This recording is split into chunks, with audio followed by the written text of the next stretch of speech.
Olá, pessoal, tudo bem? Bom, meu nome é Adriana Barbosa, eu sou fundadora da Vype. A Vype é uma plataforma de gestão ativa de engajamento de colaboradores. A gente ajuda as empresas a monitorar engajamento, a identificar quais são as causas-chaves, a empoderar os gestores, identificando como que eles podem melhorar o engajamento do próprio time. Além disso, a gente facilita a troca de reconhecimento e feedback entre os colaboradores, de uma maneira fácil, para você estimular isso dentro da organização. E um dos desafios que a gente tem ajudado também os gestores nas organizações é identificar quais são as características que eles podem melhorar, né? Quais são as áreas-chave de melhoria como um gestor. E daí, o time da DNA Sistema me convidou para fazer uma gravação e falar um pouquinho mais sobre como ser um gestor de sucesso, né? A ideia aqui hoje é falar um pouquinho não só sobre o conceito em si, né? Compartilhar um pouquinho de conceito, de dados, de números, mas também ir para um lado mais prático, né? Para compartilhar com vocês o que os gestores têm feito para ser um melhor gestor. E se isso é efetivamente relevante, ser um bom gestor, será que é relevante? Né? Então, para começar agora, queria falar um pouquinho para vocês sobre como que surgiu essa demanda, né? Então, como eu falei lá no início, a Vype é uma plataforma de gestão ativa de engajamento. Mas antes da gente falar como a gente enxerga isso, falar um pouquinho do conceito, né? O que é engajamento de colaborador? É um termo que tem sido bastante explorado nos últimos tempos pelas empresas, né? Para identificar a satisfação e a lealdade do colaborador.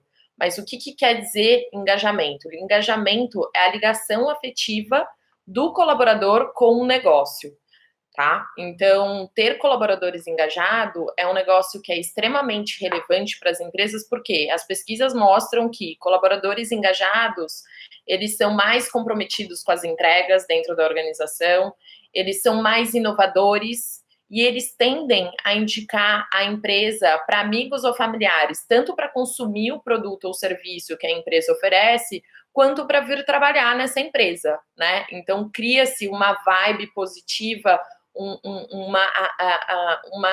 uma comunidade em torno da empresa quando você tem colaboradores engajados. E a gente entende que isso é super importante para as organizações, primeiro porque as pessoas passam 8 ou mais horas no ambiente de trabalho, né? Então, se você passa tanto tempo do seu dia no trabalho, por que não ter uma experiência que seja bacana para todo mundo, né? Então, a gente vê pipocando aí uma série de doenças, síndrome de burnout, pessoas estressadas, etc., por causa do trabalho. Então, a gente acredita muito que é importante que as empresas, que os gestores se preocupem com a satisfação e a lealdade do colaborador, e por isso que a gente fala tanto em engajamento. A gente entende que tem efeitos positivos, como eu falei, ter mais entrega, ser mais comprometido, indicar para outras pessoas, a empresa, mas mais do que isso, né? As pessoas deixam de sair da sua empresa. Então, a gente ajuda as empresas ao quê? A reter os colaboradores, né? Então, se você gasta tanto tempo, por exemplo, como um gestor à frente de um negócio, conseguindo identificar quais são as pessoas que têm um melhor fit, um melhor encaixe com a sua empresa, com a sua cultura, gasta tempo, investe dinheiro para treinar esses colaboradores, por que não garantir que eles ficam por mais e mais tempo dentro das organizações, né? E a realidade que a gente vive hoje é que as pessoas têm ficado cada vez menos nas organizações, né? Então, quando a gente faz, por exemplo, comparativos com a geração anterior e os millennials, eles trocam 4 vezes mais de emprego do que a geração anterior, né?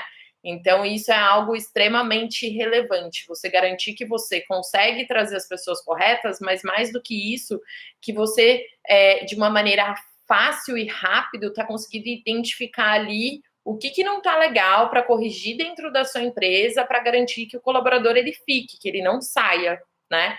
Então, isso é um dos principais pontos que a gente acredita e que a gente está disseminando em empresas como, por exemplo, Lentico, ClickBus, Yugu, Conta Azul, entre outras empresas, né? E daí, quando a gente fala de quais são as principais causas, assim, os principais fatores de engajamento dos colaboradores, o primeiro deles é oportunidade de crescimento dentro da própria empresa, né? Se o colaborador ele enxerga que ele tem desafios e que ele vai conseguir, dentro dessa empresa, crescer, isso é uma das coisas que estimula muito o colaborador a continuar, né? O segundo ponto que é extremamente chave para engajamento, para ter colaboradores engajados, é a questão de reconhecimento. Quando a gente fala de reconhecimento, a gente pode falar de um reconhecimento mais tangível, que é, por exemplo, salário, benefícios. Mas também tem o reconhecimento intangível, que isso é uma das coisas que a gente tem visto que é bastante crítico dentro das organizações, que é o quê?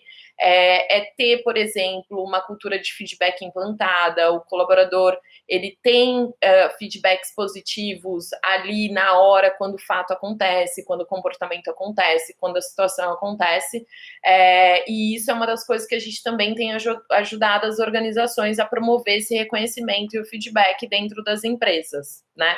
Então, por exemplo, através da VIPE, um colaborador no ano, ele recebe, em média, 14,4 feedbacks e reconhecimento. Então, a gente sai daquela cultura de, olha, feedback acontece só uma vez ao ano, para vir para uma cultura que ela acontece com maior frequência, né? Então, a gente ajuda a estimular essa troca.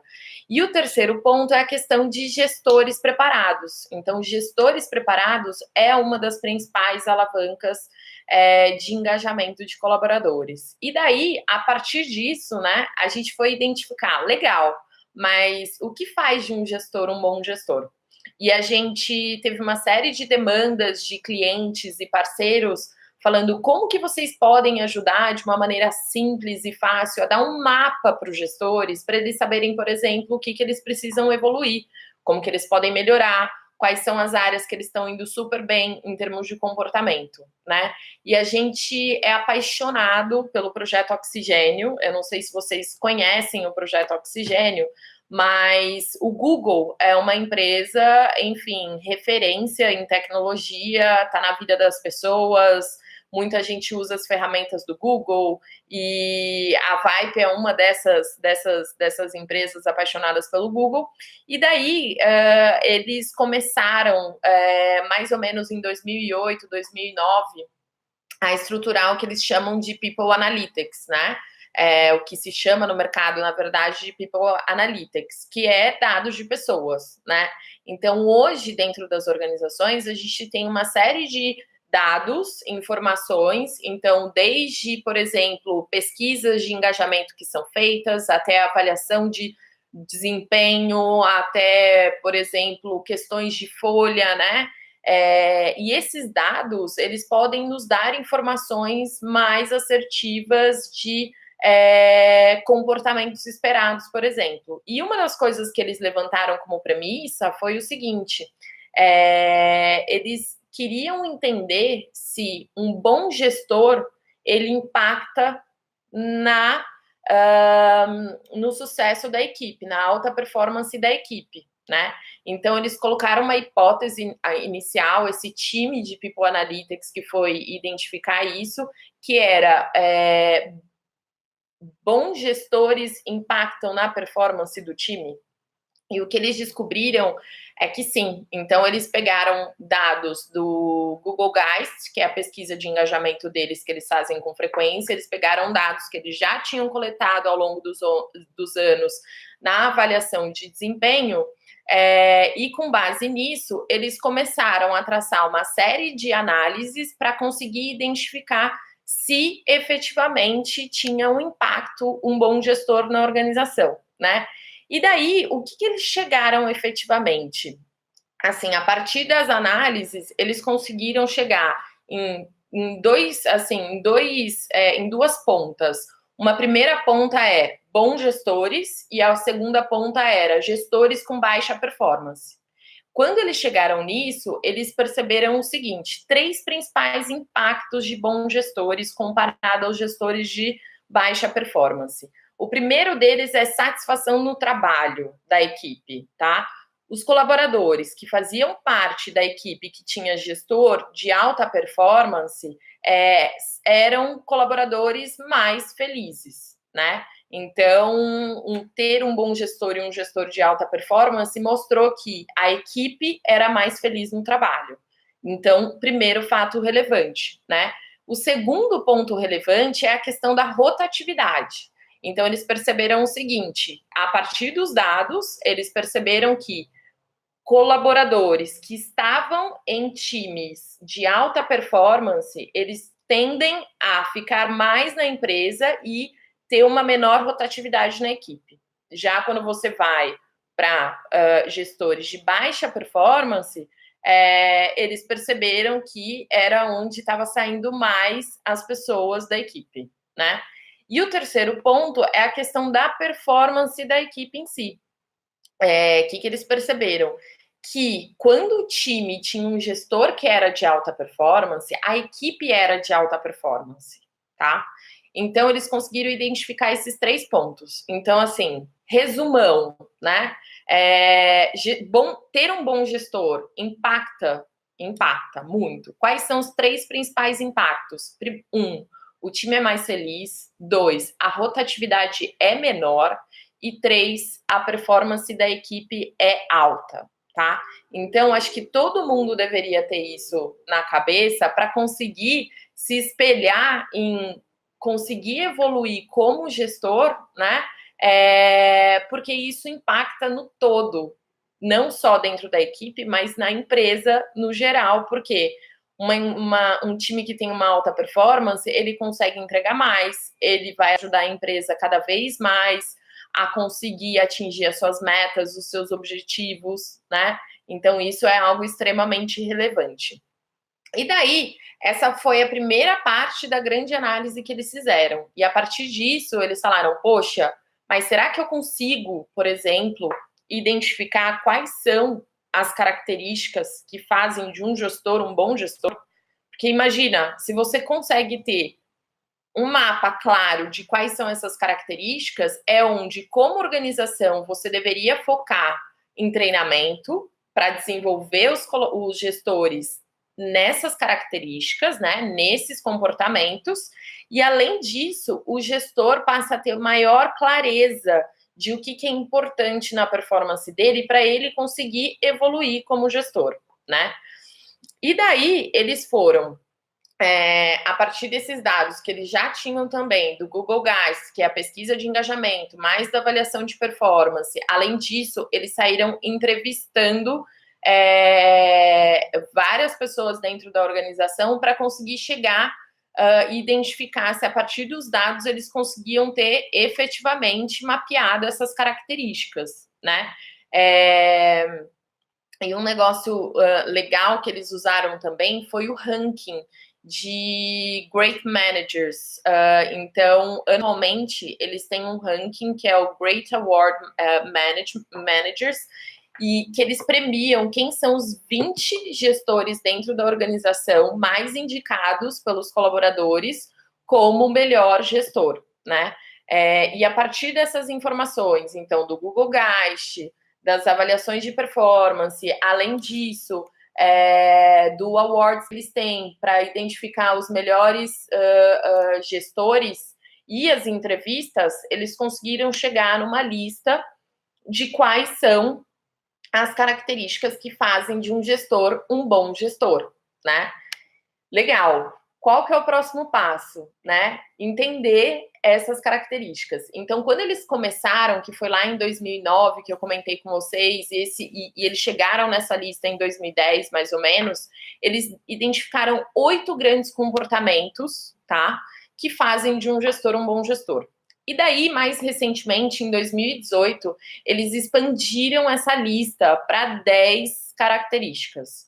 Então, é super importante, se você é um gestor ou se você gostaria de ser um gestor, que você tenha uma clareza sobre quais são essas características, né? Então, é isso um pouquinho que eu vou compartilhar com vocês. E não só as características em si, mas a Vype, ela tem ajudado as empresas e mais do que nunca os gestores a conseguir ter feedback sobre essas características.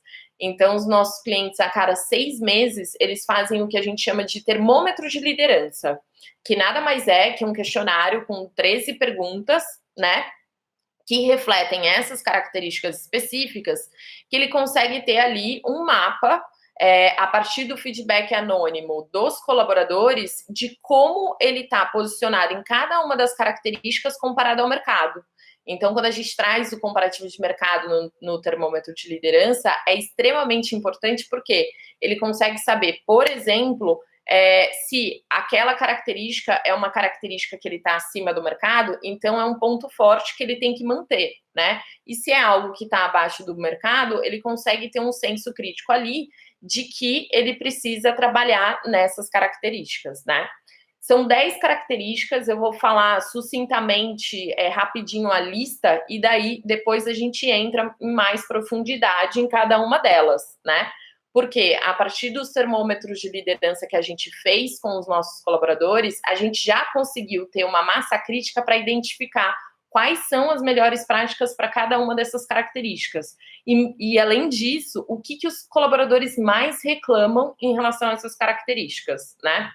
Então, a primeira delas os bons gestores, eles são bons coaches. Então, eles são bons...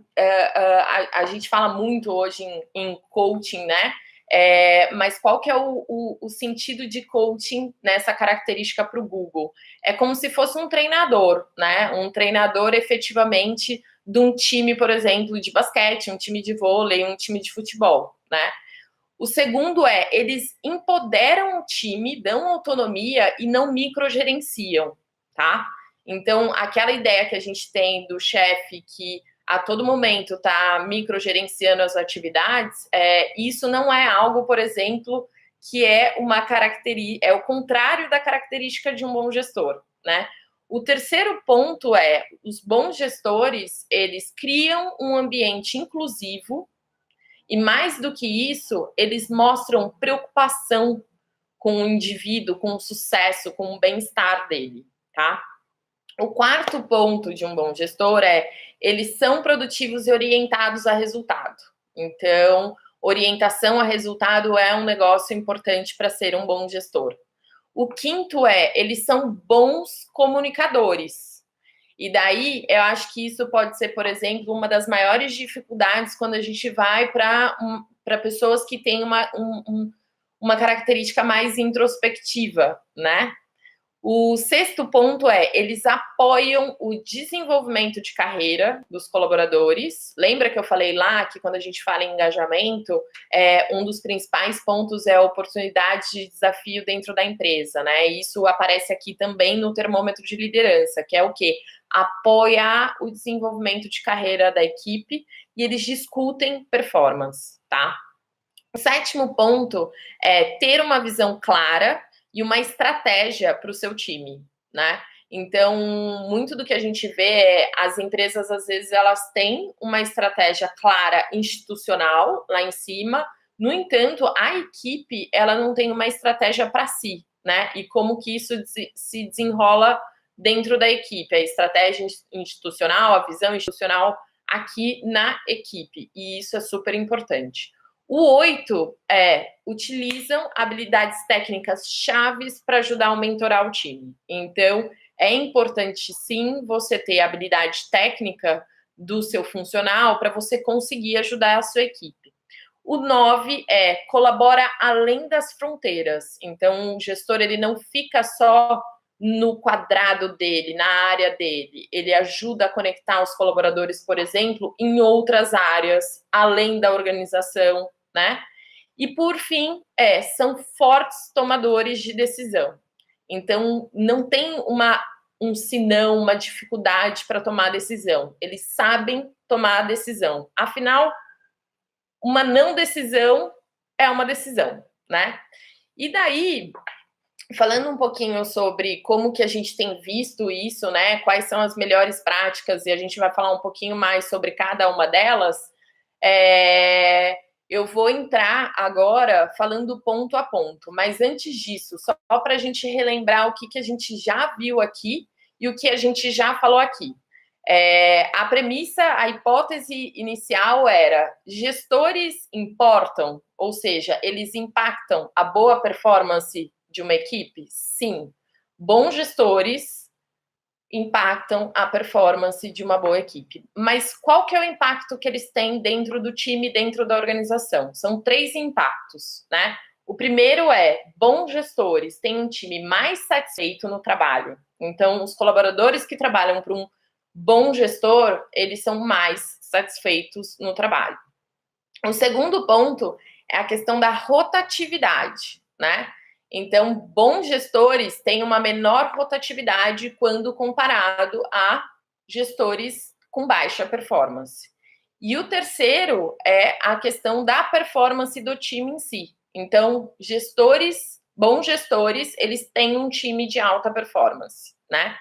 Beleza, chegamos nisso, é importante. Agora, a gente tem um mapa e sabe quais são as características que fazem de um gestor um bom gestor? Sim, temos esse mapa. Então, são 10 características que fazem de um gestor um bom gestor. E daí a gente agora vai entrar falando sobre cada uma delas, tá bom? Só para vocês terem ideia, desde que a Vype começou, a gente já teve mais de 600 mil interações na plataforma. Então, com isso, a gente consegue não só chegar a uma massa crítica de falar, olha, esta é a característica, mas também ajudar a dar uma sensibilidade de o que os colaboradores mais reclamam em relação a essa característica, né, a partir dos comentários anônimos dos colaboradores, e também quais são as melhores práticas, né? Então, quando a gente fala em ser um bom coach, antes da gente falar o que é uma boa prática, o que a gente tem visto que os colaboradores reclamam? Então, vamos lá. Em relação a ser um bom coach, a gente sempre faz a perguntinha para mapear isso, meu gestor ou minha gestora me dá feedback assertivo regularmente. E a gente volta para o ponto de feedback, que é tão importante nas organizações e que ainda é muito difícil, porque nem sempre a gente sabe, né, que conversa difícil, muitas vezes a gente acaba fugindo dessas conversas difíceis. E daí, o que os colaboradores têm dito sobre isso, né? Reclamado em relação a esse ponto. Uma das coisas que eles sempre falam é: olha, o meu gestor, ele até sabe elogiar. Então, assim, o parabéns, tapinha nas costas. Mas ele não sabe fazer um feedback estruturado ou, então, fazer um feedback que seja difícil. Então, eu sei o que...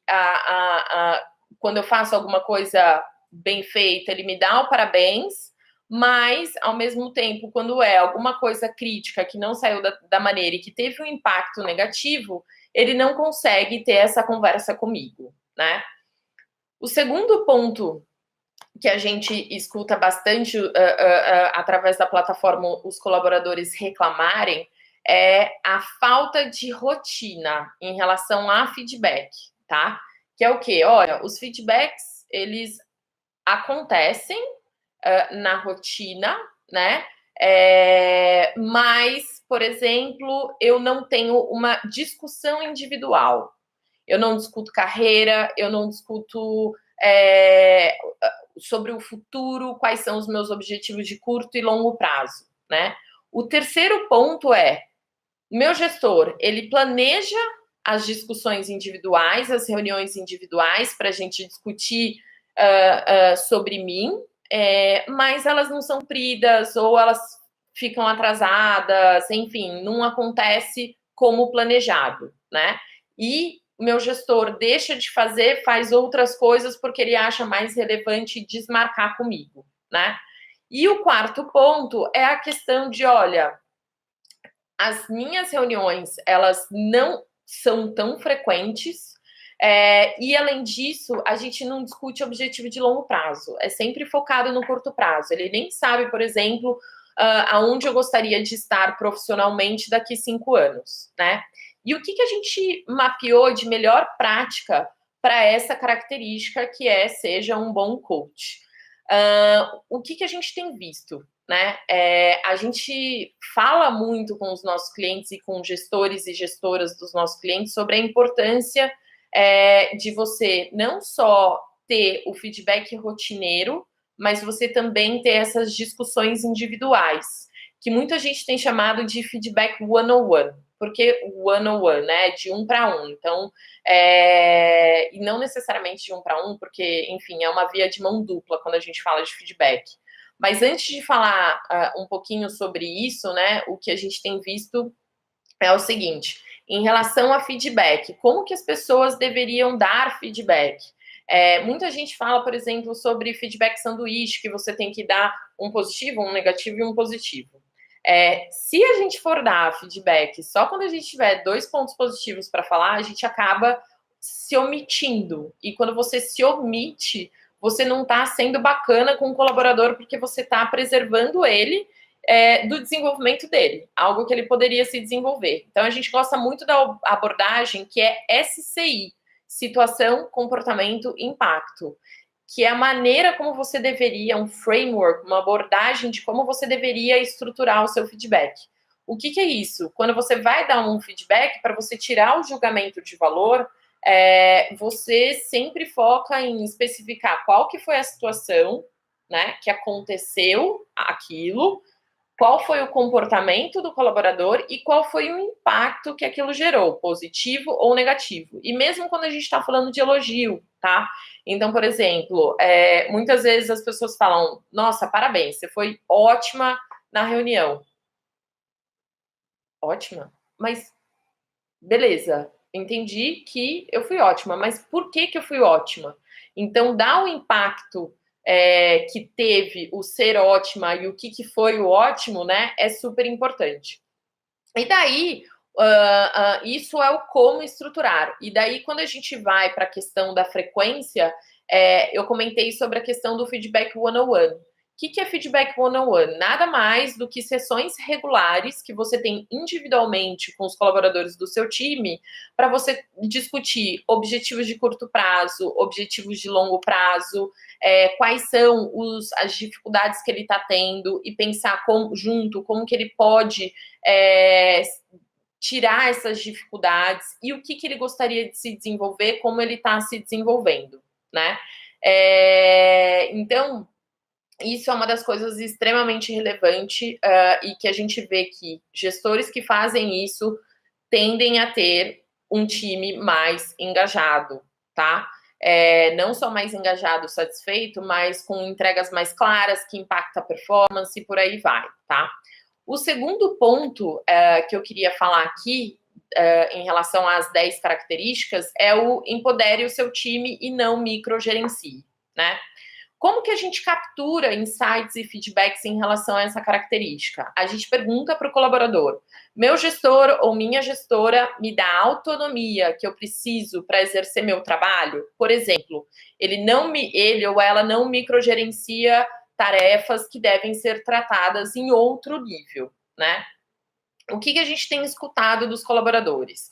Um dos pontos falta clareza nos papéis de cada membro do time para saber o que é responsabilidade de cada um e quem que o time deve acionar, né? O que eu quero dizer com isso? Às vezes você tem uma equipe de 10, 15 pessoas, 5 pessoas, nem precisa ser tão grande, mas quando as pessoas elas não têm clareza do que cada um faz, é importante ter clareza do qual é o meu papel, mas é importante eu saber também qual que é o papel dos outros colaboradores. Por quê? Se não tem clareza, muitas vezes o time não sabe quem que ele deveria acionar, quem que ele deveria incluir entre eles para fazer o trabalho fluir, né? Para ter flow no trabalho. Uma outra coisa que a gente tem visto também os colaboradores reclamarem bastante é a questão do deixa que eu puxo isso, tá? O que eu quero dizer com isso? Olha, o meu gestor ele não me deixa executar algumas ações específicas. Então, eu compartilho com ele no que eu estou trabalhando, eu compartilho com ele, por exemplo, que eu estou com alguma dificuldade e ao invés dele me ajudar a desenrolar essa dificuldade, ele me tira a tarefa, né? E fala, deixa que eu resolvo, tá? ele executa, toma para si, e eu não consigo evoluir, porque eu não consigo aprender como resolver, desenrolar, porque ele está sempre ali, né? E daí, o que a gente tem visto gestores que conseguem ter um bom resultado nessa característica, né? O grande ponto é quando você tem uma dificuldade, olha, o colaborador ele está com uma dificuldade específica, é você conseguir efetivamente chegar ao cerne do problema. Então, durante as one-on-ones, você conseguir identificar ali por que ele está com dificuldade, destrinchar, fazer muitas perguntas. Então, sempre pergunte por quê, até conseguir chegar ao cerne. Por que ele não está conseguindo entregar uma tal atividade, para daí sim você ter massa crítica para conseguir sugerir como que ele poderia fazer, mudanças de rotas, né? E é sempre forçar o status quo, né? O que eu quero dizer com isso? Olha, como que a gente pode conseguir que essa atividade que normalmente demora, por exemplo, uma semana a ser feita, que ela seja feita mais rápida? O que está impedindo que ela seja feita mais rápida? Para você conseguir extrair ali que o colaborador sozinho, né, com o seu questionamento, identifique como que ele pode melhorar a dinâmica do trabalho dele e até mesmo fazer otimizações, né, na rotina. O outro ponto super importante que a gente tem visto como uma boa prática é quando o gestor ele alinha com a equipe quando que ele vai intervir, quando que ele vai efetivamente remover um obstáculo. Então, às vezes o gestor ele sai na frente para tirar o obstáculo, não alinha com a equipe, e daí isso gera um impacto bem negativo na percepção da equipe, né? E mais do que nunca, depois que você alinhou com a equipe, foi lá, interviu para ajudar o time a conseguir tirar esse bloqueio, é verificar se o que ele fez ajudou, né? Se o que o gestor fez fez com que chegasse ao resultado, né? Bom, a gente já falou de duas coisas aqui, então a gente falou de ser um bom coach, a gente falou sobre a questão de empoderar o time, não microgerenciar, e agora a gente vai falar um pouquinho sobre a questão de criar um ambiente inclusivo, ou seja, você mostrar efetivamente como gestor ou gestora a preocupação com o sucesso e o bem-estar da equipe, tá? Bom, quando a gente fala nessa característica específica, tem duas perguntinhas que a gente utiliza para mapear como que o gestor está em relação a essa característica. A primeira delas é: meu gestor ou minha gestora consistentemente demonstra consideração por mim como pessoa. E a outra pergunta é: as ações do meu gestor ou da minha gestora mostram que ele valoriza as perspectivas que eu trago para o time, mesmo quando é diferente da sua visão, né? O que a gente tem visto os colaboradores comentando e reclamando de quem não tem essas características, né? Olha, meu gestor ele valoriza mais pessoas externas de outra área ou que não estão na empresa do que efetivamente os colaboradores do time, né? Então dá uma percepção ruim porque, poxa, eu tô lá todo dia e meu gestor, assim, não valoriza o que eu entrego, mas valoriza mais pessoas das outras equipes, valoriza mais pessoas de fora e por aí vai. O outro ponto que a gente tem visto os colaboradores reclamarem é: olha, o gestor ele não se interessa por saber questões pessoais do time, né? Existe uma forte discussão hoje de se existe o lado pessoal e profissional. Quando a gente fala na convergência de tecnologia, comunicação, etc., ficou cada vez mais difícil, né? E uma das coisas que a gente vê é as pessoas ainda se perguntam se não deveria ter, olha, essa é a Adriana pessoal e essa é a Adriana profissional, né? E isso é um dos pontos que a gente vê que impacta como um bom gestor, tá? E a gente vai falar um pouquinho das melhores práticas. O outro é, olha, o meu gestor, ele não escuta opiniões diferentes das soluções que ele já pensou para um determinado problema. Então, surgiu um problema, ele acha que tem que ser resolvido do jeito dele. O gestor, ele tem a decisão final? Sim, né? No entanto, é super importante dar voz, e a gente vai falar um pouquinho sobre isso. E o outro é, olha, os gestores, eles escutam as opiniões, eles afirmam que são boas soluções, mas eles nunca priorizam a implantação. Que é aquele caso, por exemplo, de, olha, você pediu feedback para a equipe, ou não pediu, e a equipe deu uma sugestão para um ponto específico, você acha a ideia bacana, mas você não corre atrás para implementar, né? Porque aquilo para você não é prioridade. Quando você cria esse negócio e não vai atrás, essa oportunidade não vai atrás, você simplesmente, a pessoa ela tem a percepção de que, olha, a minha ideia não foi tão boa, né? Porque se ele achou a ideia boa, falou que a ideia era boa e nada está acontecendo, então a ideia não era boa. E o que a gente vê que gestores de sucesso em criar um ambiente inclusivo, em mostrar a preocupação com o bem-estar, com o sucesso dos colaboradores da equipe fazem? Primeira coisa, eles conhecem cada uma da equipe com uma pessoa que tem vida fora do trabalho, tá? Sabe quem é a família, quais são os hobbies, o que a pessoa gosta de fazer. Então, você trazer um bom relacionamento e uma boa interação com os colaboradores da sua equipe e saber a vida pessoal impacta efetivamente no dia a dia do trabalho, né? O segundo eles perguntam para as pessoas da equipe, por exemplo, ajuda a estruturar coisas simples que podem, ações simples que o colaborador pode ter que impacta no equilíbrio da vida pessoal e profissional, né? Então, tem uma série de estudos que falam a importância da gente ter um equilíbrio pessoal e profissional, né? Então, praticar uma atividade esportiva, ter um hobby e por aí vai. E muitas vezes o gestor ele é importante em ajudar os colaboradores, as pessoas da equipe, a conseguirem ter esse equilíbrio vida pessoal e profissional, né? E o outro é a questão de, olha, nos one-on-ones, quando eu falei bastante da questão do feedback one-on-one já lá no primeiro ponto, mas aqui eu volto, sempre que você começa um one-on-one, você começar por uma conversa mais macro, né? Como que tá a sua vida? Como que tá o equilíbrio, vida pessoal e trabalho? Como você tá se sentindo em relação ao seu trimestre? E outra coisa aqui que é bastante importante é não só trazer essa questão de conhecer as pessoas a fundo da sua equipe, mas também a questão das ideias que eu comentei, né? Então, é super importante você ter uma visão aberta de dar autonomia para a sua equipe, mas mais do que nunca, deixar que eles falem quais são como eles executariam tal coisa e deixar eles seguirem, né? Então, não ser só a sua maneira. Isso é muito bem visto pelos colaboradores, tá? Bom, agora eu vou para o próximo ponto, que é ser produtivo e orientado a resultados, tá? Qual que é a perguntinha que a gente faz para conseguir capturar essa característica?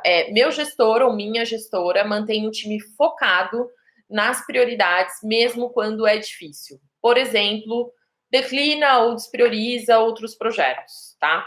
O que a gente tem visto como reclamação em relação a ser produtivo e orientado a resultados?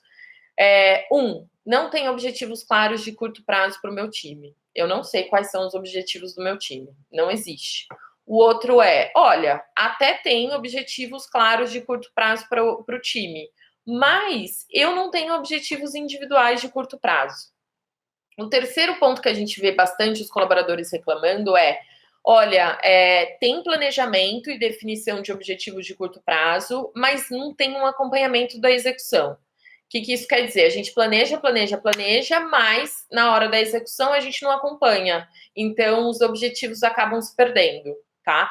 E o outro sempre tem mudança drástica e constante dos objetivos de curto prazo. A gente define os objetivos e daí isso muda com muita frequência e constante, etc e tal.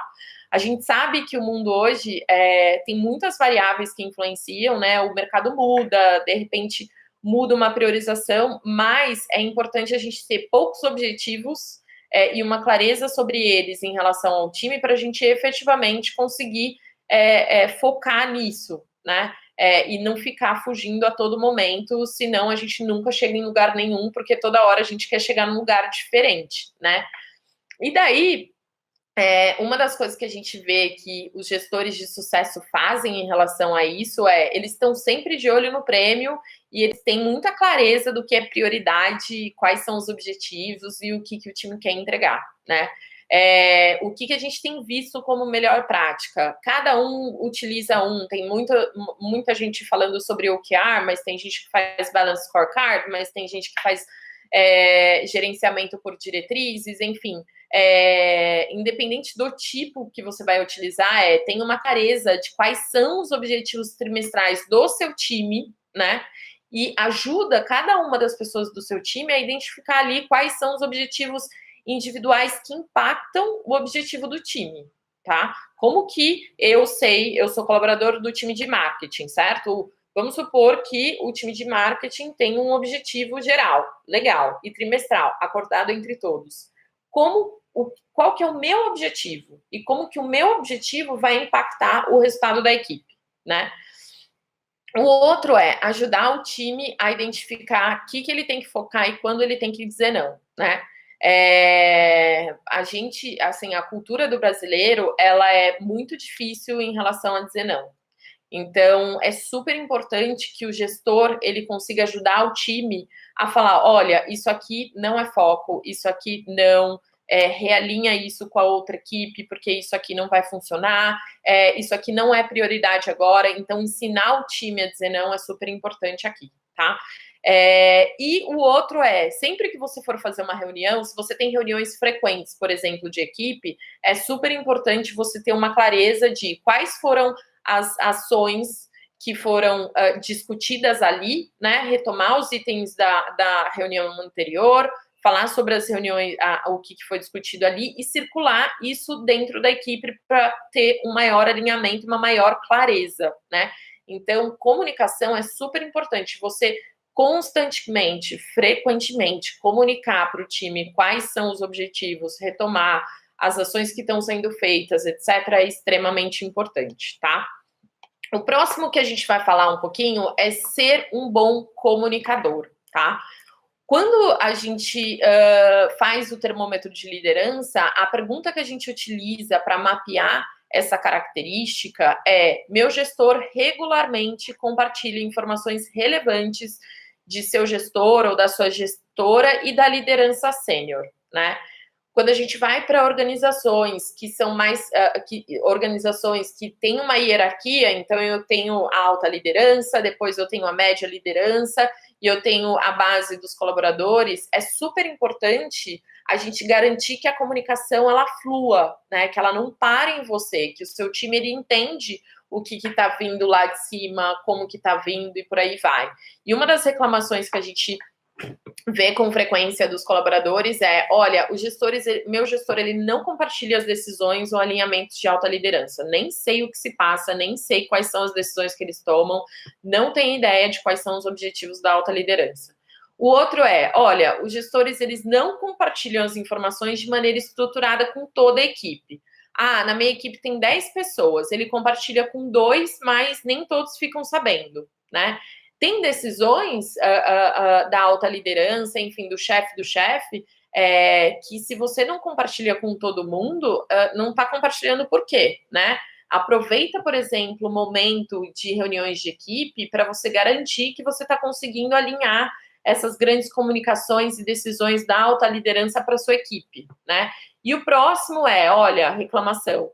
Gestor compartilha as informações, mas ele não consegue fazer o link com o impacto que isso tem da nossa equipe, né? Então, parece que a gente está falando de outra organização. O que acontece lá em cima é diferente do que acontece na minha área, né? Então, é super importante ter esse alinhamento, porque senão fica, poxa, a gente está trabalhando pelos mesmos objetivos, ou a minha área tem um objetivo e a alta liderança tem um outro objetivo, né?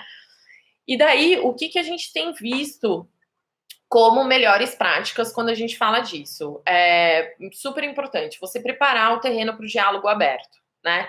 Então, assim, muitas vezes a gente tende a fugir de perguntas difíceis, responder pergunta difícil na frente de todo mundo, ou mesmo em reuniões individuais. É super importante que time fez uma pergunta difícil, que você consiga responder. Por mais difícil que seja a pergunta em relação a uma decisão, por exemplo, da empresa, né? O outro é estar disponível, tanto para as reuniões individuais que a gente falou, mas está disponível por e-mail, por telefone, por WhatsApp, enfim, pela ferramenta de comunicação que você tenha, o que você use dentro da sua empresa, né? E mostrar para eles efetivamente que quando eles precisam de ti, você está lá para ajudá-los, né? E daí, comunicação é uma via de mão dupla. O que eu quero dizer com isso? Compartilhe quais são as suas expectativas com o time, né? Então, conta para eles o que é sucesso para você. Como que sucesso se delineia, né, para você? Como que é isso? Pergunta para eles o que eles precisam efetivamente de ajuda para ter sucesso, né? E mais do que nunca, investe tempo ouvindo, monitora o que as pessoas falam, versus, assim, o que as pessoas falam versus o quanto você fala, faz pergunta, pede para o seu time quais são os pensamentos deles para resolver problemas específicos, né? Quando você vai fazer reunião de equipe, por exemplo, uma das boas práticas é compartilha antes qual que vai ser a agenda, pede input, pergunta se eles querem discutir algum ponto específicos, né? E fazer a ponte do que acontece acima de ti para o seu time e o link com os objetivos da sua equipe é extremamente importante, tá? Bom, a gente vai agora para o próximo ponto, que é apoie o desenvolvimento de carreira e discuta a performance com a sua equipe. Como que a gente mapeia essa característica no termômetro de liderança? São duas perguntinhas. A primeira é: nos últimos 6 meses, meu gestor ou minha gestora teve uma conversa significativa comigo sobre o desenvolvimento da minha carreira? E a segunda pergunta é: meu gestor ou minha gestora me propõe oportunidades desafiadoras para ajudar o desenvolvimento da minha carreira, tá? Quando a gente fala dessas duas perguntas, o que a gente vê que os colaboradores mais comentam em termos de reclamação negativo, né? O primeiro é, bom, as conversas, elas são rotineiras e superficiais. Então, a gente nunca tem conversa individual sobre desenvolvimento, nem sobre a minha performance. Não sei qual é a percepção do meu chefe de como eu estou indo e o que eu deveria me desenvolver. O outro é, gestores, eles não fazem alinhamento individual dos objetivos de curto prazo e de longo prazo comigo. Então, ele não sabe quais são os meus objetivos, como que eu gostaria de estar profissionalmente dentro de 5 anos, né? Terceiro ponto, as conversas individuais que eu tenho, elas acontecem, mas elas são 100% focadas em metas quantitativas. O gestor não me ajuda, por exemplo, a entender como que eu posso melhorar para conseguir atingir as minhas metas, ele não sabe os meus objetivos. Uma das reclamações frequentes também é o quê? Falta de preparo do gestor para as conversas individuais. Então, o gestor, ele marca, ele aparece, mas ele chega sem estar preparado. Então, ele não tem muito ali o que me perguntar, nem o que contribuir, né? O outro ponto que a gente vê bastante também é, olha, os gestores, eles não são ativos em propor projetos ou atividades desafiadoras. Então, é sempre sobre a minha rotina, como está acontecendo, mas eu nunca tenho nenhuma atividade, por exemplo, que me desafia. É sempre rotina, rotina, rotina, né? E daí, o que a gente tem visto como melhor prática em relação a isso? Antes de tudo, você tem que ser modelo para o desenvolvimento de carreira dos colaboradores. O que eu quero dizer com isso? É sempre compartilhar a sua experiência, como que você evoluiu, e não só a sua, mas como que as pessoas dentro da organização evoluíram. Então, pode ser que você tenha bons cases, bons casos de evolução na carreira dentro do seu próprio time. Compartilha isso com todos, né? Compartilha isso nas reuniões individuais com os colaboradores. Dê exemplos de pessoas que evoluíram dentro da organização, né? Seja no seu time ou em outras equipes. Além disso, reunião one-on-one, reunião individual, né? É super importante você conversar com o colaborador em alinhar quais são os objetivos de curto, médio, longo prazo e quais são os pontos de desenvolvimento dele, né? Então, ter uma clareza ali, quais são as habilidades que ele deveria se desenvolver e como você pode ajudá-lo a se desenvolver, né? E o outro ponto é a questão do conhecer as oportunidades de desenvolvimento dentro da empresa. O que eu quero dizer? Uma das coisas que a gente vê muitos gestores, eles têm uma visão de que o colaborador, ele é da minha equipe. Então, eu tenho que ter opções de desenvolvimento para esse colaborador dentro da minha equipe. Às vezes, você tem colaboradores que querem se desenvolver em alguns pontos e você, no entanto, não tem oportunidade dentro da sua equipe. Então, é super importante você saber quais outras áreas ele, por exemplo, poderia navegar para ele conseguir se desenvolver, né? Porque é muito melhor todo o investimento que foi feito para esse colaborador se desenvolver, que ele seja aproveitado em outra área, que ele vá se desenvolver em outra área, do que ele sair da empresa e ir para um competidor, por exemplo, né? Então, é importante você, como gestor, ficar sempre ligado e entender o que está acontecendo em todas as áreas e como que você pode promover oportunidades de desenvolvimento, até mesmo oportunidades de não só de movimentação para outras áreas, mas também, por exemplo, o que a empresa promove de capacitação, de treinamento, né? E uma das coisas que a gente tem visto bastante é propor, por exemplo, projetos que o colaborador, ele, na habilidade que ele tem hoje, no nível que ele está, ele não consegue se desenvolver, mas você dá um projeto mais desafiador, mais do que ele suporta, né, mais do que a perna dele consegue entregar, para ele efetivamente conseguir se sentir desafiado e evoluir dentro da habilidade que você identificou com ele, tá? Bom, agora eu vou um pouquinho para a próxima, que é ter uma visão clara ou uma estratégia clara para o time, tá? A perguntinha que a gente faz no termômetro de liderança em relação a essa característica é: meu gestor ou minha gestora comunica claramente os objetivos para o nosso time, tá?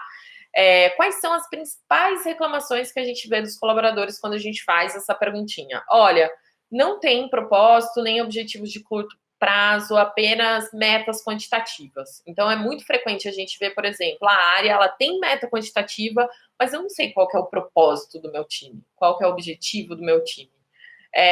Olha, tem objetivos claros, mas a gente não tem indicadores chaves para a gente conseguir mensurar, né?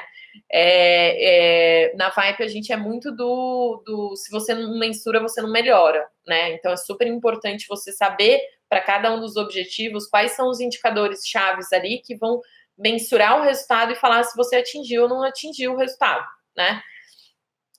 E o outro é a questão de não ter objetivos claros individuais, não tem acompanhamento frequente, falta transparência do atingimento dos objetivos, né? E daí o que a gente vê como melhor prática? Primeiro, tem uma visão super clara para o time. O que eu quero dizer com isso? Pense assim, como que o objetivo da organização se reflete na sua equipe, quais são esses objetivos da sua equipe, né? E mais do que nunca, compartilha isso, tá? Compartilha isso e pede feedback para a equipe se você definiu os objetivos da maneira correta e eles estão se falando com os objetivos da organização, tá? Converse sempre com a equipe sobre os objetivos do time e os objetivos individuais, né? E como que eles se embasam com essa visão, com essa estratégia que você definiu, né? Cheque regularmente como vocês estão, e não só no final do período. Então, quem faz trimestral faz no começo e depois vai ver só lá depois de 3 meses. Não. Assim, tenha checkpoints intermediários. E mais do que nunca, se você trabalha numa área que inovação é importante, eu acho que hoje inovação é importante para todas as equipes, né? O mundo muda muito rápido. A única certeza que a gente tem é que as coisas vão mudar. Conversa sobre a sua equipe, o que você entende como inovação, tá? Quais situações, o que é inovar, dê exemplos práticos de onde você viu que aquilo efetivamente foi uma inovação, tá? Bom, a gente vai agora para o utilize habilidades técnicas-chave para ajudar a mentorar o seu time, tá? A pergunta que a gente faz no termômetro de liderança para a gente conseguir identificar essa característica é: meu gestor ou minha gestora tem conhecimento técnico, por exemplo, julgamento técnico em tecnologia, vendas no comercial, contabilidade em finanças, necessário para efetivamente me gerenciar, tá? O que a gente tem visto de reclamação dos colaboradores quando eles respondem a essa pergunta, né? Bom, o meu gestor, ele não consegue fazer análise crítica e tomar decisões de conceitos que ele não domina. Então, por exemplo, isso acontece normalmente com gestores que têm várias áreas debaixo de si e que não necessariamente ele tem um profundo conhecimento, por exemplo, em contabilidade. E daí, o que a gente vê é o colaborador, ele até entende que o gestor não tem um conhecimento profundo, mas o grande impacto ali é, como ele não domina, ele poderia, por exemplo, ter um senso crítico para conseguir me ajudar dentro do que eu dei de informação para ele, a dizer se aquilo faz sentido ou não, né? E falta esse senso crítico. O outro olha, o gestor, ele conhece profundamente, que daí é o oposto, o assunto, mas ele gosta do status quo, que é o quê? Ele quer que as atividades sejam feitas como sempre foram feitas, como há 5 anos são feitas, como há 10 anos são feitas, e ele não topa a gente mudar e fazer otimizações no processo, por exemplo, né? Melhorias, inovar, trazer ferramentas novas e por aí vai. E daí, o que a gente tem visto como melhor prática, né? Primeira coisa, arregaçar a manga, assim, para ajudar o seu time a entregar, né? Ser claro com o time sobre quais habilidades técnicas você tem, efetivamente, e como que você se mantém afiado nessas habilidades, né? O segundo é usar essas habilidades que você tem para orientar quando as coisas estiverem pegando fogo, né? Às vezes alguma coisa surge, pega fogo, etc e tal. Então, assim, utilize isso. Mas mais do que nunca, ajudar o time a pensar em soluções quando problemas difíceis surgirem. Então, o que eu quero dizer com isso? Se você sempre está ali quando pega fogo, é importante? Mas cada vez que isso acontece, é importante que você seja proativo em ajudar o time a pensar nas melhores soluções, ensinar eles essa rotina de pensar em melhores soluções para próximas vezes que isso acontecer, tá? Bom, a gente vai para o próximo agora, que é colaborar além das fronteiras, né? São gestores que colaboram não só com a equipe, mas interagem com outras áreas da empresa, interagem além da empresa, né? Qual que é a perguntinha que a gente faz no termômetro de liderança para a gente conseguir mensurar essa característica? A perguntinha é: meu gestor ou minha gestora faz colaborações estratégicas e substanciais para o negócio, colaborando além das fronteiras de sua área de atuação, além do time ou até mesmo da organização? O que a gente tem visto de reclamações? Olha, os gestores, eles não criam laços com outras áreas da organização. Apenas, ele se relaciona só com o chefe dele e com a equipe. Então, ele não interage com as outras áreas, a gente tem muita dificuldade com as outras áreas porque ele não interage. O outro os gestores não criam laços com a mesma área em outras regiões de empresa para troca de experiências. O que a gente tem visto? Quando a gente vai para organizações maiores, que elas têm, por exemplo, escritórios e filiais e as mesmas áreas em outros lugares, os gestores, eles não criam esse laço com as outras filiais que poderiam para compartilhar, por exemplo, melhores práticas. E o time acha isso bastante ruim, né? O outro ponto que a gente tem visto com bastante reclamação é os gestores, eles não se conectam com o mercado para troca de experiência e tendência. O que eu quero dizer? Eu gostaria de ver o meu... gente, eu vou fazer uma pausa rapidinha para tomar uma água, tá? Quando a gente vê, por exemplo, em alguns casos que, olha, o meu gestor, ele é um ótimo gestor, ele sabe o que ele está fazendo, mas ele não está vendo o que está acontecendo no mercado, né? Então, uma das coisas que ele poderia fazer é se conectar com pessoas que trabalham no mesmo funcional, que são especialistas na área funcional dele, para conseguir cada vez mais trazer tendências para a área. Então, tem muito gestor que fica dentro de casa e que não vai além para compartilhar melhores práticas com o mercado, né? E o outro que a gente vê de reclamação é gestores não conectam o time com especialistas de outras áreas. Então, sempre que precisa resolver alguma coisa, ou o conhecimento tem que estar dentro do time, ou então ele não vai conectar a gente com outra pessoa de outra área, né? Qual que é a melhor prática que a gente vê dos gestores que que colaboram além das fronteiras? É ser um conector de pessoas. Então, você é um conector, encara isso como crio conexões que facilitam a vida da minha equipe, né? Se conectar com outras áreas da organização, conhecer os interesses pessoais dos seus pares, quais são os objetivos de curto e longo prazo dos seus pares, dar o exemplo, cria oportunidade de projeto em parceria com outras áreas, fazer ponte, abrir o canal de comunicação das pessoas do seu time com especialistas da empresa que possam ajudar para algum projeto específico dentro da sua área, né? Isso é super bem visto, tá? Pelos colaboradores. E daí, o próximo e a última característica é ser um forte tomador de decisão. Quando a gente faz o termômetro de liderança, a perguntinha que a gente utiliza para essa característica é: meu gestor ou minha gestora toma decisões difíceis de maneira efetiva? Bom, o que a gente vê muito de reclamação? Olha, os gestores, eles não gostam de conflito. Por isso, eles não tomam decisão. Então, assim, não toma, evita, não gosta de conflito. Então, sempre que tem um conflito entre duas áreas, por exemplo, o gestor, ele foge e não toma uma decisão. O outro os gestores, eles não se posicionam em situações difíceis para não desagradar a parte do time. O time, de alguma maneira, está em conflito dentro do time, ele não quer se posicionar porque ele não quer sair mal na foto com ninguém, né? E o outro os gestores, eles delegam para o time decisões que são difíceis. Então, ele não consegue tomar decisão e daí ele fala, resolve aí, né? O que a gente tem visto como melhor prática? Se posicionar, tá? A não decisão, ela é uma decisão, tá?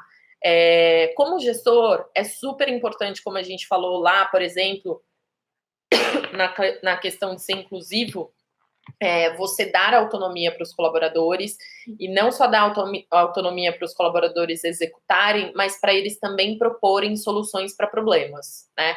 Mas uma vez que você mapeou ali quais são as possibilidades, é super importante que você tome uma decisão final e que você tenha uma deadline para isso, né? O outro não delegar para o time decisões que são difíceis e que, de alguma maneira, existe um desalinhamento entre a equipe, né? Então, se você tem, por exemplo, uma decisão que os colaboradores não chegaram numa decisão sozinhos e você foge e fala, resolvam entre si, isso é ruim. Então, é importante você se posicionar, porque senão você cria uma polarização dentro da própria equipe, né? Você deixando eles tomarem uma decisão difícil. E comunicar a todos a decisão que foi tomada, tá? Bom, eu falei bastante já, estou há mais de 1 hora falando sobre as características que fazem gestores bons gestores, o que os colaboradores reclamam em relação a essas características e quais são as melhores práticas. Espero que vocês tenham curtido, tá? Passar essa mais de 1 hora aqui comigo. Só retomando, fazendo um resumo final, a gente falou um pouquinho sobre ser um bom gestor, ele impacta na performance da equipe? A resposta é sim. Então, o que a gente viu? Gestores de sucesso, eles têm times de alta performance, os colaboradores são mais satisfeitos no trabalho e a rotatividade da equipe é menor, tá? Quais são as características que fazem de um gestor um bom gestor? Então, são 10 características que fazem de um gestor um bom gestor. E é super importante que, mais do que nunca, você mensure como que você está indo em relação a essas características. Então, por exemplo, dentro da Vype, os nossos clientes, eles normalmente fazem um questionário em que o colaborador responde de maneira anônima em relação ao gestor direto a cada 6 meses. Por quê? Porque daí você tem um tempo para você conseguir mapear ali o que você precisa se desenvolver e ao longo do tempo ir se desenvolvendo nesses pontos identificados de melhoria, né? Quando a gente falou das melhores práticas, a gente falou de alguns conceitos muito importantes. Então, falei bastante sobre feedback one-on-one. O que é o feedback one-on-one? Nada mais é do que reuniões individuais que você tem com o seu time. Então, para cada um dos colaboradores, você faz reuniões individuais. Qual que é o objetivo? Você entender quais são os objetivos de curto prazo, objetivos de longo prazo, quais são as dificuldades que ele está tendo na execução do dia a dia, como que você pode ajudá-los e, mais do que nunca, discutir quais são as habilidades que ele precisa se desenvolver e programar como ele pode se desenvolver, tá? Espero que vocês tenham gostado. DNA, mais uma vez, obrigada pelo convite e sucesso no DNA Summit. Se vocês quiserem me contatar, meu nome é Adriana Barbosa, tá? Pode me encontrar no LinkedIn. O meu e-mail é adriana@vype.com.br. adriana@vype.com.br. Sucesso para todos vocês. Até mais.